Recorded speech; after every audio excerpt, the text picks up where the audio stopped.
পদ্ম ফুল এগুলো per piece কত দাম? হ্যাঁ, 500।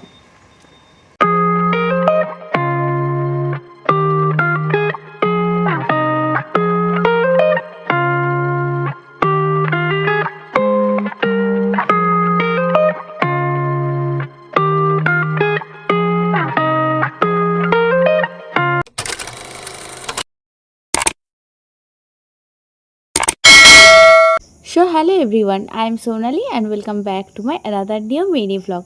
So guys, বলো তোমরা সবাই কেমন আছো? আশা করি সবাই ভালো আছো আর আমি তো বিন্দাস আছি। এখন বাজে ঘড়িতে 9:30। তো আমি এখন যাচ্ছি মিদনাপুর, একটু কাজ আছে। আর আমি জানো তো আজকে 9টা ট্রেনটা মিস করে গেছি, ভাবলাম 10টা ট্রেনে যাব। তো 10টা ট্রেন ক্যান্সেল, তো সেই কারণে কষ্ট করে বাসেই আসতে হয়েছে। আর বাসে আসতে আমার একদম ভালো লাগে না। তো ফাইনালি আমি মেদিনীপুরের বাস স্ট্যান্ডে এসে পৌঁছে গেছি। তো এখান থেকে আমি যাব, আমার একটা কাজ আছে।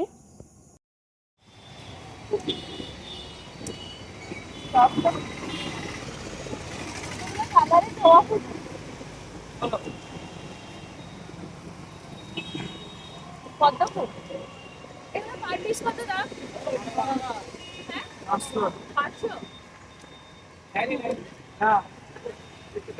তো ফাইনালি আমার কাজ কমপ্লিট করে আমি চলে গেছিলাম একটু শপিং মলে, কারণ আমার কিছু জিনিস কেনাকাটির ছিল। কারণ আমি যাব ঘুরতে গাইস, আর কোথায় ঘুরতে যাব সেটা তো আমার ভিডিও কন্টিনিউ দেখতে থাকলে তোমরা জানতেই পারবে কোথায় ঘুরতে যাব। আর দেখো এখানে চলছে buy one get one free style বাজারে। তো আমি চলে গেছিলাম স্টাইল বাজারে। তো ফার্স্টেই দেখবো এখানে কী কী ড্রেসের কালেকশন রয়েছে। আর হ্যাঁ, এটা তোমাদের বলতে পারি আমি খুব তাড়াতাড়ি ঘুরতে যেতে চলেছি একটা সি বিচে। আর তোমাদের মনে যদি কিউরিওসিটি থাকে যে আমার কি কাজ ছিল, সেটা গাইস আমি এখন বলবো না। কাজটা যদি আমার সাকসেস হয় তবেই আমি তোমাদের সাথে শেয়ার করব, নাহলে বেকার তোমাদের সাথে শেয়ার করে নিজের মনকে কষ্ট দিয়ে কোনো কাজ নেই। তো চলো আমি কী কী জিনিস কেনাকাটি করছি সেটা তোমাদের সাথে শেয়ার করবো। আর এখানে এসে দেখি এটা তো জেন্টস কাউন্টার গাইস। আমি জেন্টস কাউন্টারে কী করছি তাই জন্য মন খারাপ করে চলে গেছিলাম সানগ্লাস দেখার জন্য। গিয়ে আবার দেখি ওখানে সব বাচ্চাদের সানগ্লাস রাখা রয়েছে, বড়দের নেই। তো এখানে আমি পুরো একদম জেন্টস কাউন্টারে এসে ঢুকে গেছি। তাই এখান থেকে আমি তাড়াতাড়ি করে যাচ্ছি কোথায় লেডিস কাউন্টার আছে। তো ওখানে গিয়ে আমি কিছু ড্রেস নেব। তো একটু সামনে মিরর দেখতে পেয়ে গেছি। আর জানো তো মেয়েরা একটু এমনি মিরর লাভার হয়। তো মিররে আমি একটু নিজেকে দেখে নিলাম যে কেমন লাগছে। দেখলাম পুরো কাজের মাসি লাগছে, কারণ বাসে আসার সময় একদম পুরো চুল ঘেটে ঘুটে একাকার কাণ্ড হয়ে গেছে। আর আমি দেখি বারবার শুধু জেন্টস কাউন্টারে চলে যাচ্ছে, আমি লেডিস কাউন্টার খুঁজে পাচ্ছি না। আর আমার জেন্টস কাউন্টারের ড্রেস একটু বেশিই ভালো লাগে। অনেক ছেলেদের জিনিস দেখেছি গাইস, একটা তো বয়ফ্রেন্ডও নেই যে তাকে আমি গিফট করব। তো সেই কারণে আমি চলে গেছিলাম যে আমার নিজের জিনিসপত্র দেখার জন্য। আর এখানে দেখো ড্রেসের কালেকশনগুলো মোটামুটি ভালোই ছিল, কিন্তু বাজেট অনুযায়ী আমার অতটাও ভালো লাগেনি। আর এখানে সব ফর্মাল টাইপের ড্রেস রয়েছিল। আর যেই ড্রেসগুলো এই মুহূর্তে আমার দরকার ছিল না, কারণ আমি বিচে যাওয়ার জন্য ড্রেস দেখছিলাম, কিন্তু এখানে সেরকমভাবে কোনো ড্রেস দেখতেই পেলাম না। তাও একটু ঘুরে ঘুরে দেখছিলাম যদি একটা কোনো রকমভাবে মিলে যায়। আর না হলে কী আর করা যাবে, এখান থেকে এবারে বাইরে যেতে হবে। কিন্তু এখানে টপের কালেকশানগুলো বেশ ভালো লাগছিল দেখতে। তো দেখো কোনটা ভালো লাগছে। এটা দেখে তো আমার নিজেকে খুব বাচ্চা বাচ্চা লাগছিল। আমাকে তো আমার ফ্রেন্ড কমেন্ট করলো যে দেখ এটাতে তোকে একদম বাচ্চা বাচ্চা লাগছে, এটা বাচ্চাদের ড্রেস, তোকে একদম মানাচ্ছে না, একদম বাচ্চা লাগছে। তো নিজের এজ ওয়াইজ ড্রেস নে। তো আমাকে অপমান করার কারণে আমি চলে গেলাম অন্য ড্রেস দেখার জন্য। কিন্তু দুঃখের কথা কী আর বলবো গাইস, আমার তো স্টাইল বাজারে একটা ড্রেসও পছন্দ হলো না। তো এই কারণে চলে আসলাম বাজার কলকাতাতে। আর আসার পরে এই যে দেখো এখানে রয়েছে সিকিউরিটি অফিস। তো এখানে আমি আমার জিনিসপত্রগুলো সব রেখে দিয়ে যাব, কারণ সিকিউরিটির জন্য জানোই তো শপিং মলে ব্যাগ অ্যালাউ করে না পার্স আর ফোন ছাড়া। তো এই যে আমাকে একটা কার্ড দিয়ে দিয়েছে, তো এটা নিয়ে আমি চলে যাবো এখন ভেতরে। তো দেখা যাক বাজার কলকাতাতে আমি আমার পছন্দ মতো ড্রেস পাই কি না। আর গাইস কিছু হোক বা না হোক এই গরমে এসির হাওয়া খাওয়া তো হচ্ছে, সেই কারণে আমি আরও শপিং মলগুলো ঘুরতেছি। আর দেখো গেটে ঢোকার সময় নিজেকে একটা সেলিব্রিটি সেলিব্রিটি ফিল হলো। একমাত্র শপিং মলে যাওয়ার পরে এই ফিলটা হয়, কারণ তখনই কেউ সামনে একটু আমার জন্য দরজা খুলে দেয়। ঘরে তো দরজা মনে হয় বন্ধ করে দেয়, পারলে তো বন্ধ করেই দেবে। আর দেখো এই ড্রেসটা গাইস আমার খুবই ভালো লেগেছিলো, কিন্তু আমার ফ্রেন্ড বললো যে এই ড্রেসটা তোকে ভালো লাগছে না, তো অন্য ড্রেস নে। এত বাজে অসভ্য যে আমাকে একটা ড্রেসও আর বলছে না ভালো লাগছে যে এই ড্রেসটা তুই নে। তাহলে কি করি বলো তো। নিজেও একটা সিলেক্ট করতে পারছি না, এত ড্রেস দেখে তো আমার মাথা হ্যাং হয়ে গেছে, কোনটা ছেড়ে কোনটা নিই। কিন্তু যাই হোক, সব কিছু ছেড়ে আমি দেখলাম আমাকে এই পার্পল কালারের ড্রেসটাই আমার বেশি ভালো লেগেছে। তো এখানে ড্রেসগুলো দেখে চললাম পরে কিছু ড্রেস দেখার জন্য। আর এখানেও দেখি বেশ ফর্মাল ড্রেসই রয়েছে বেশি।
এখানেও সেরকম কোনো ড্রেস পছন্দ হয়নি, সে কারণে ব্যর্থ হয়ে চলে গেছিলাম খাবার খেতে। প্রচণ্ড খিদে পেয়েছিল, তো এই সম্রাট রেস্টুরেন্টে চলে গেছিলাম খাওয়ার জন্য। আর সত্যি কথা বলতে গাইস, এখানকার অ্যাম্বিয়েন্সটা আমার এত ভালো লাগে, তার সাথে এখানকার মাটন বিরিয়ানিটা আমার খুব টেস্টি লাগে। তো সেই কারণেই চলে গেছিলাম আমি এই রেস্টুরেন্টে। আর এই রেস্টুরেন্টটা রয়েছে একদম সিলেদার্সের পাশে, কারণ আমাদের একটু সিলেদার্সেও যাওয়ার কথা ছিল। তো সেই কারণে আগে খাবারটা খেয়ে নিয়ে তারপরে যাব সিলেদার্সে। আর দেখো এখানের ভেতরকার এনভায়রনমেন্টটা এতটাই সুন্দর যে কি আর বলবো তোমাদেরকে। তো চলো এখানে দেখা যাক এখন প্রাইস রেট কীরকম আছে, খাবার কি কি অর্ডার দেব, তো সেইটা নিয়ে আমি এখন পর্যবেক্ষণ করছি যে কোন খাবারটা অর্ডার দেওয়া যায়।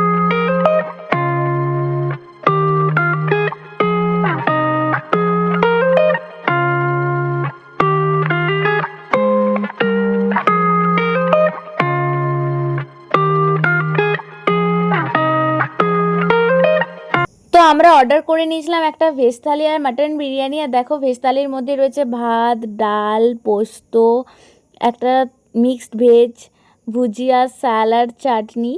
তো অনেকটাই টেস্টি ছিল খাবারটা, আর সাথে মাটন বিরিয়ানিটাও টেস্টি ছিল। কিন্তু আমি আগের বার যখন খেয়েছিলাম গাইস তখন আমার খুবই ভালো লেগেছিল, কিন্তু এবারে মাটন বিরিয়ানিটা আমার অতটাও টেস্টি লাগেনি। জানি না কেন লাগেনি, হয়তো এদের কোয়ান্টিটি বা কোয়ালিটি হয়তো মেনটেন হয়নি আগের মতো, বা এখন মেনটেন করতে পারছে না। তো যাই হোক, আমি আমার অনেস্ট রিভিউ দিচ্ছি, এটা কোনো প্রমোশন ভিডিও করছি না আমি। তো এখানে বিরিয়ানিটা আমার অতটাও টেস্টি লাগেনি যতটা এক্সপেকটেশন নিয়ে আমি এসেছিলাম, কিন্তু ভেজ থালিটা গাইস নিঃসন্দেহে ভালো ছিল খেতে। তো চলো আমি এখানে খাবারটা খেয়ে নিই।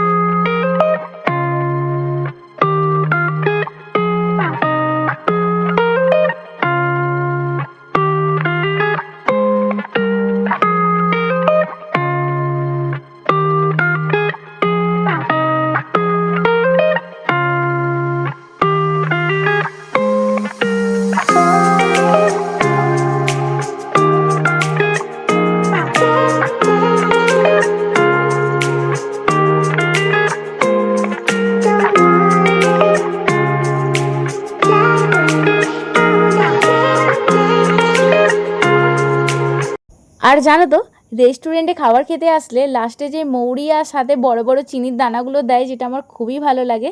তো সেই কারণে আমি একটু বেশি বেশি করে নিয়ে চলে আসি। তোমরাও কি আমার মতো এরকম বেশি বেশি করে মৌরি আর চিনির দানা নিয়ে আসো? তো অবশ্যই কমেন্ট করে জানিও। আর গাইস এতক্ষণ তো বেশ এসিতে বসেছিলাম, বাইরে বেরোতে কি গরম, মানে কি গরম কি আর বলবো। আমার ফ্রেন্ড আমাকে তখন থেকে লেগপুল করছে আমি দুটো চিনির দানা বেশি নিয়েছি বলে। গাইস আমার উপরে মেন্টালি টর্চার করছে, তুমি ভাবো, একদম বাজে মানুষ একটা। আর এটা হচ্ছে নিচের তালা, যেখানে তুমি ভেজ আইটেম পুরো পাবে, আর ওপরে গেলে তুমি ওখানে পুরো ননভেজ আইটেম পাবে। আর এখান থেকে বেরিয়ে আমি সোজা চলে গেছিলাম সি লেদার্সে একটু জুতো দেখার জন্য। তো চলো দেখি সি লেদার্সের ভিতরে জুতোর কীরকম কালেকশন রয়েছে। আর তার আগে এখানে কয়েকটা ফটোশ্যুট করিনি, কারণ এখানকার জায়গাটা খুব সুন্দর লাগছে আর ফটো তো অনেকটাই সুন্দর লাগছে। তো আমি চলে যাব এবারে ভেতরে সি লেদার্সের, দেখা যাক এখানে জুতোর কালেকশন কীরকম আছে। আর সত্যি কথা বলতে গাইস, সি লেদার্সের ব্যাগের কালেকশন আমার খুব ভালো লাগে। তো এখানেও কিছুক্ষণ এসির হাওয়া খেয়ে চলে গেছিলাম আমরা একটা দোকানে। তো ওখান থেকে একটা ওআরএস নিয়ে নিয়েছিলাম আমি, আর ও নিয়ে নিয়েছিল একটা কোল্ড ড্রিঙ্কস। তো এই খেতে খেতে চলে গেছিলাম আমরা গোপ পার্কে, কারণ গাইস আমাদের ট্রেনে একটু লেট ছিল। আমাদের না, সরি আমার, কারণ আমি তো বাড়ি যাব, ও তো থাকবে, কারণ ও তো ওখানেই থাকে। এখন বাজে ঘড়িতে 3টে, আর আমি রোদে রোদে চলে এসেছিলাম আমাদের পশ্চিম মেদিনীপুর জেলার মেদিনীপুর শহরে অবস্থিত ফেমাস গোপগড় ইকো পার্ক। আর গাইস এখন আমি দাঁড়িয়ে আছি টিকিট কাউন্টারের সামনে। Welcome back to my channel, sorry depression guys, welcome back to my depression hello guys, I am Sonali and welcome back to my another new mini blog. So চলো তোমাদেরকে আজকে দেখাবো আমাদের পশ্চিম মেদিনীপুরের মধ্যে কম বাজেটে একদিনের জন্য যদি তুমি কোথাও ঘুরতে যাওয়ার প্ল্যান করো, বা যদি ভাবো আমি পিকনিক করব, কিংবা যদি ভাবো কোনো প্রিয়জনের সাথে ঘুরতে যাব, তার জন্য একদম বেস্ট প্লেস। তো চলো বেশি ভাট না বকে ভিডিওটা শুরু করা যায়। তো তোমাদেরকে দেখাচ্ছি, আসতে থাকো আমার সাথে। আর এটা হলো আমাদের মেদিনীপুরের গোপ পার্ক, যেখানে চারিপাশে শুধু জঙ্গলই দেখতে পাবে। দেখো চারিপাশে শুধু জঙ্গল, জঙ্গলে মঙ্গল চলছে। তো চলো এরপর আসি তোমরা এই পার্কে কিভাবে আসবে। আমাদের পশ্চিম মেদিনীপুর জেলার অন্তর্গত মিদনাপুর শহর কম বেশি তোমরা সবাই জানো। তো কেউ তোমরা বাসেও আসতে পারো, চাইলে ট্রেনেও আসতে পারো। তো স্টেশন থেকে তোমরা টোটো নিয়ে আসতে পারো, বা চাইলে তোমরা বাসেও আসতে পারো। বাসে আসলে পার হেড 10 টাকা নেবে, আর যদি তোমরা টোটোতে আসো তো পার হেড 50 থেকে 100 টাকা নেবে। বাস স্ট্যান্ড বলো বা রেল স্টেশন বলো, তোমাদেরকে ওই একইভাবেই আসতে হবে। হয় তোমরা চাইলে বাসে আসতে পারবে, না হলে টোটোতে আসতে পারবে। এইদিকে একটা যাওয়ার রাস্তা রয়েছে, এইদিকে একটা যাওয়ার রাস্তা রয়েছে, দুটো রাস্তা। আর এই সাইডে একটা যাওয়ার রাস্তা রয়েছে। বাবা কি রোদ, এক মিনিট খাতাটা ফুটিয়ে নিই আগে। তো এই সাইডে একটা যাওয়ার রাস্তা, মাহু জুতো খুলে গেছে, উফ। তো যাই হোক চলো, এই দিকে একটা যাওয়ার রাস্তা রয়েছে। তো আমি যেহেতু আজকে প্রথমবার এসেছি, তো তোমাদের সাথে চলো আমি শেয়ার করব। এইদিকে দেখো, পার্ক ইন গার্ডেনের way to gate number 1, gate number 2 লিখে নিচ্ছ লোকেশন। এই সাইডে কি আছে আমি জানি না। এই সাইডে গোপ পার্কের পার্কটা, মেন পার্কটা আছে এই সাইডে। কি ভীষণ রোদ বাবা, এই রোদে রোদে চলে এসেছি আমি ঘুরতে। অ্যাকচুয়ালি আমার একটা কাজ ছিল, তো সেই কারণে আসলাম। ট্রেনও যেহেতু লেট রয়েছে, তো সেই কারণে ভাবলাম যে চলো তোমাদের সাথে একটু ঘোরার জায়গাটা শেয়ার করি। আর কারণ আমি নিজেও কোনোদিনও আসিনি গোপ পার্কে, তো আমি নিজেও একটু জায়গাটা এক্সপ্লোর করবো। হারিয়ে গেলাম। মেন্টাল হেলথ ঠিক করতে এসেছিলাম, এসে দেখলাম যে আমার ফিজিক্যাল হেলথও দুর্বল, খুব অসুস্থ। তাই জন্য আমি ওআরএস এর প্যাকেট নিয়ে ঘুরছি খেতে খেতে। গরম হয়ে গেল ঘুরতে ঘুরতে, রোদ মানে অসম্ভব রোদ।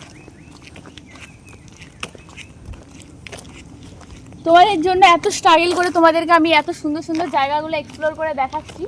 এর জন্য অবশ্যই চ্যানেলটা সাবস্ক্রাইব করে দিও, পাশে থাকা বেল আইকনটা অবশ্যই প্রেস করে দিও। আর হ্যাঁ, লাইক কমেন্ট শেয়ার করতে একদম ভুলবে না। চলো দেখা যাক পার্কের ভেতরে কি আছে। নিজেও জানি না কি আছে, কারণ আমি নিজেই প্রথমবার আসলাম। পার্কের আমি কিচ্ছু দেখতে পাচ্ছি না আপাতত গাইস, শুধু জঙ্গল আর জঙ্গল, যেদিকে তাকাবে সেদিকেই জঙ্গল, আর এদিকে জঙ্গলে চলছে মঙ্গল।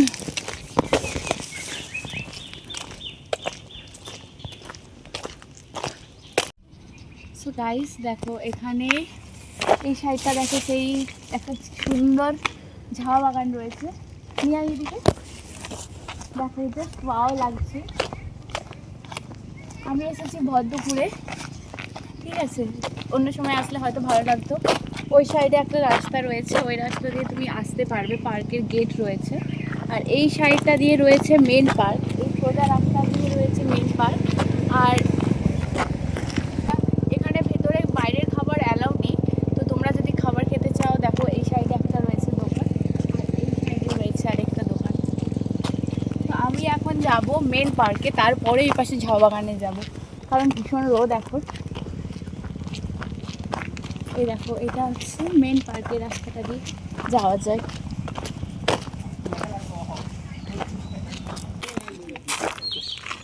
গাইস দেখো, এটা হচ্ছে পিকনিক স্পট। তো এই রাস্তাটা দিয়ে রয়েছে, এই রাস্তাটা দিয়ে তোমরা সোজা গেলে যারা পিকনিক করতে চাইছো, তো পিকনিক স্পট তোমরা এই রাস্তাটা দিয়ে পাবে। আর মেন পার্ক যেটা, এই পাশে তোমাকে পিকনিক করতে অ্যালাউ করবে না, কারণ এই পাশে গার্ডেন রয়েছে। তো এই রাস্তাটা দিয়ে গার্ডেন রয়েছে। দেখো চারিপাশে কত গাছ, শুধু আমি পটাশ গাছ দেখতে পাচ্ছি, আকাশমণি গাছ দেখতে পাচ্ছি। কি বাবা, এখানে আবার ঘিরে দিয়েছে কেন?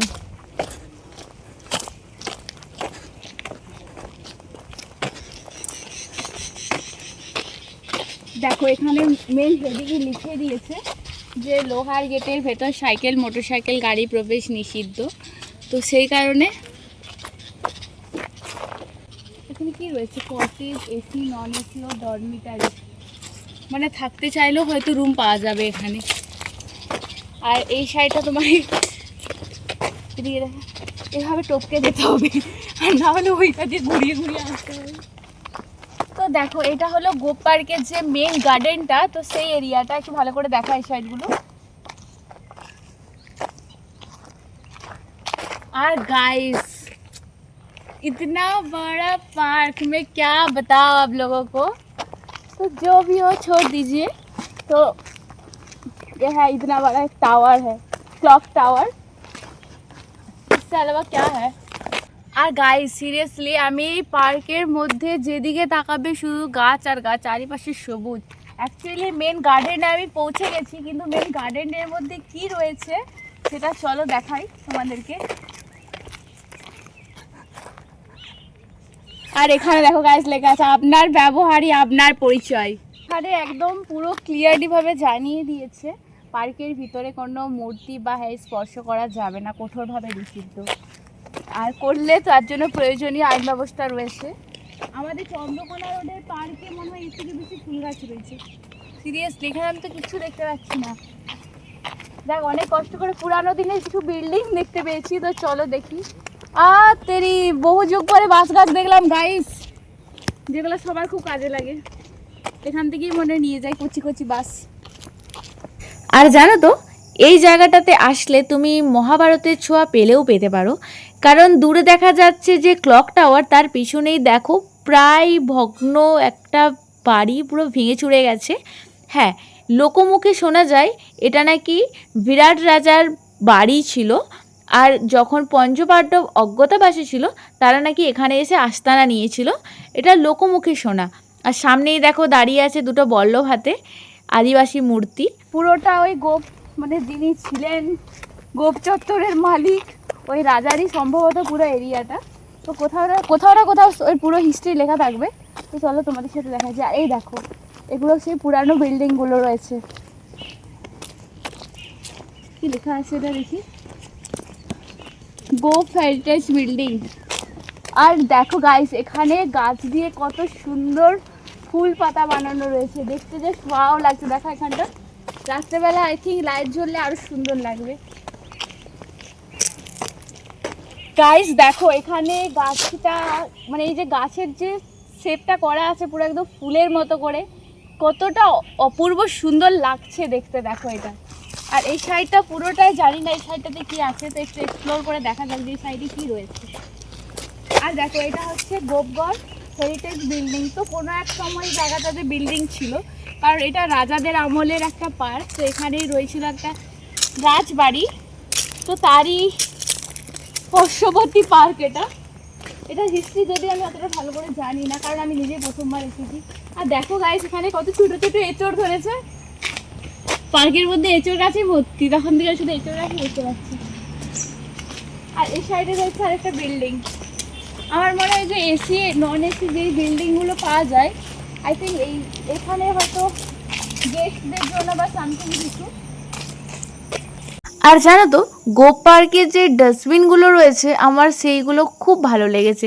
এক একটা ক্রিয়েটিভিটি রয়েছে তার মধ্যে, কোথাও রয়েছে পান্ডা, কোথাও রয়েছে জিরাফ, কোথাও রয়েছে ক্যাঙ্গারু, কোথাও ছোটা ভীম, খুব ইন্টারেস্টিং। সো গাইস দেখো এই সাইডটাতে আরেকদিন মহাভারতের বিরাট রাজার মূর্তি বিজড়িত স্থান, লোকমূর্তিমতের পবিত্রতা পরিচ্ছন্নতা বজায় রাখে। আচ্ছা, এই মূর্তিটার জন্য বলেছি দেখো জঙ্গল কা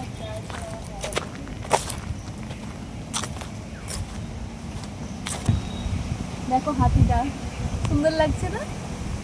আর এই সাইডগুলোতে বসতে পারবে, ভিডিও টিডিও চাইলে শ্যুট করতে পারবে, ঠিক আছে, সমস্ত কিছু পারবে। স্টপ কর, একটা ভিডিও শ্যুট কর আমার।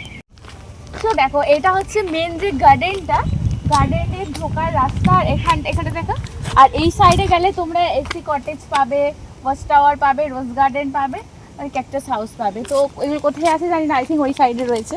আর দেখো এটা হচ্ছে কিডস জোন, আর এখানে বাচ্চাদেরই খেলার জায়গা রয়েছে, ওখানটাতে রয়েছে বসার জায়গা, আর এই জায়গাটাতে দোলনা টোলনা সমস্ত কিছু রয়েছে। তো ওখানে খুব সুন্দর জায়গাটা। আর এই সাইডটা দেখো বসার জায়গা, পুরোটাই রয়েছে বসার জায়গা।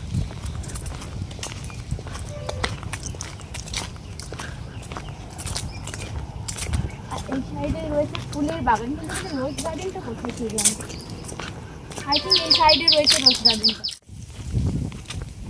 দেখো আই থিঙ্ক এই সাইডে রয়েছে রোজ গার্ডেনটা। তো চলো দেখি এখানে কোথায় রয়েছে রোজ গার্ডেন।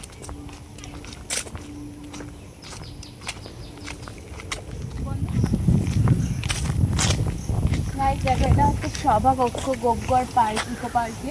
কিন্তু আমি তখন থেকে খুঁজছি এখানে যে এসি নন এসি যে কটেজগুলো আছে সেগুলো কোন সাইডে রয়েছে সেটা আমি বুঝতে পারলাম না। কিন্তু এদিকেই দেখালো যে এইদিকেই রয়েছে, কিন্তু আছেটা কোথায়? এটা তো সভাকক্ষ, এটা তো ছোটা ভীমকে এখানে গাইস দেখো, এখানে ছোটা ভীমকে একটা ডাস্টবিন ধরিয়ে দিয়েছে। দেখে আমার কষ্ট হচ্ছে ছোটা ভীমকে, আমারে বেচারা ডাস্টবিন ধরিয়ে দিয়েছে। কে দিয়েছে, বেশ করেছে।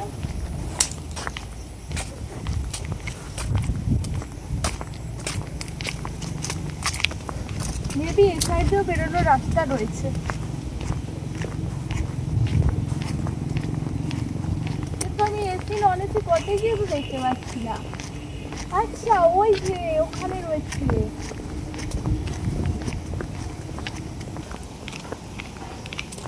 আর দেখো গাইস এই জায়গাটা কতটা সুন্দর লাগছে।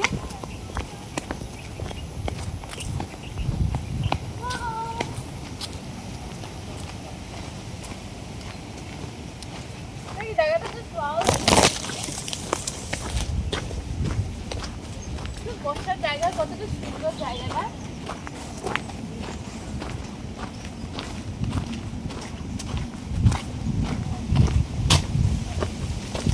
কি গাছ জানি না, তো লোকেশনটা আমার খুব ভালো লেগেছে। আচ্ছা এই যেখানে রয়েছিল এসি নন এসি কটেজগুলো রয়েছিল, তো এখানে রয়েছে এসি নন এসি কটেজগুলো। তো তোমরা এখানে মানে কোনো কিছু সেলিব্রেশন করতেই পারবে। ওটা খুব সুন্দর বুঝলি।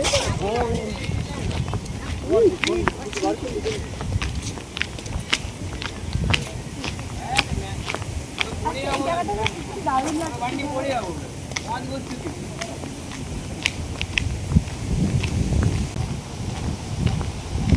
আচ্ছা এইগুলো হচ্ছে গেস্ট হাউসগুলো, গেস্ট হাউসের সামনে গরু খায় ঘাস। পান্ডাকে ওখানে বস করিয়ে দিয়েছে। হায় হায় গাইস, পান্ডাটাকে দেখে আমার কষ্ট লাগছে। আর দেখো গাইস, এইখানটাতে রয়েছে জলের ব্যবস্থা। আর এর আগে যাওয়ার মতো রাস্তা নেই, কারণ যে রাস্তা আছে ওটা জঙ্গলের ভেতর দিয়ে চলে যাবে, ওখানে আমাদের যে কোনো কাজ নেই। আর এখানেই রয়েছে দেখো ওই এসি নন এসি কটেজগুলো, যেখানে তোমরা এসে স্টে করতে পারবে। তো পিকনিক করতে যারা দূর থেকে আসে অনেকে এখানে স্টে করে। আর কটেজের ফ্রন্ট সাইডটা গাইস সিরিয়াসলি বলছি আমার খুবই ভালো লেগেছে। তো সেই কারণে এখানে আমি কিছু ভিডিও শ্যুট করে নিলাম, কিছু ফটো শ্যুট করে নিলাম, আমার ভালো লেগেছে এখানে। এরপর আমি চলে যাব বাড়ি যাওয়ার উদ্দেশ্যে। ফাইনালি আমি চলে এসেছি স্টেশনে, কিন্তু গাইস জাস্ট 1 মিনিটের জন্য আমি ট্রেনটা মিস করে গেলাম। আবারও মনটা ভেঙে গেল, আবার বাসে যেতে হবে। আর জানো তো আমার বাসে যেতে একদম ভালো লাগে না, বাসে তো কোথাও যাতায়াত করতেই আমার ভালো লাগে না, কিন্তু কি আর করব, বাড়ি তো ফিরতেই হবে। আর এদিকে যদি আমি ট্রেনের জন্য ওয়েট করি তো অনেকটা রাত হয়ে যাবে, তখন আবার বাড়ি ফিরতে সমস্যা হবে। তো চলো আজকের ভিডিও এই পর্যন্তই, আবার দেখা হবে নেক্সট কোনো ভিডিওতে। আর ভিডিওটা যদি ভালো লেগে থাকে অবশ্যই একটা লাইক কমেন্ট শেয়ার করে দিও। আর জানো তো এখন সোনার যা দাম, তাই শিহরির সম্বল। তো চলো কিছু একটা কিনে নিয়ে বাড়ি চলে যাই। Bye bye.